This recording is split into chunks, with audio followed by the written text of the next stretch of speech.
right after Dobbs, there was one task at hand, and that was to aid each state that was going to either had a trigger law or wanted to have a legislative, make their own legislative approach now, to make sure that we were supporting that, make sure we were communicating well, make sure that what we wanted to happen did happen, and that was half the states passing strong pro-life protections. I think that people can sort of assume or just forget how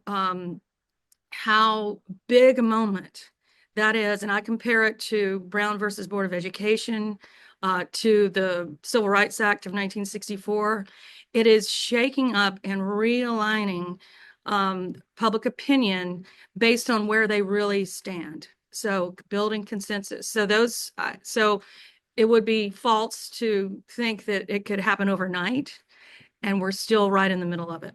We have very clear top priorities. One is to defund big abortion with Planned Parenthood in their lead, through the reconciliation process, which is happening right now.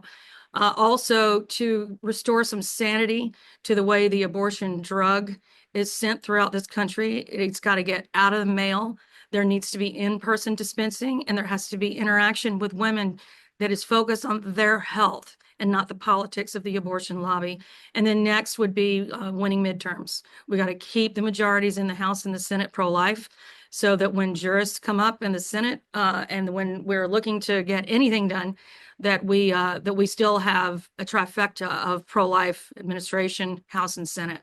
Well, the abortion drugs that are being proliferated by Big Abortion and Planned Parenthood, all those in the abortion lobby, is a direct assault on the sovereignty of states. They have spoken. Half the states have spoken. They, through their elected representatives, the people of half the states have said this is the pro-life law that we want.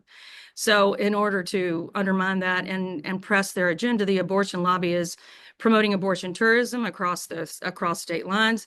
But most importantly and most impactful is the shipping of abortion drugs into states from New York to Louisiana, New York to Texas. There are 2 suits moving up to the Supreme Court based on that.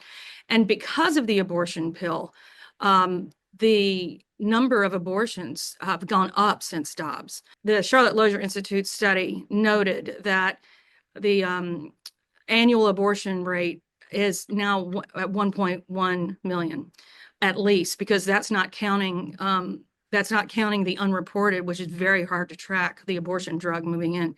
So that's vital to restore sanity to how these drugs are sent and where. It's vital to affirm the sovereignty of states and the people in them that have a law that they believe is right and just and moral and their obligation. So there's a lot of work to be done. There's a lot of openness in the administration to really study the effects of the abortion drug.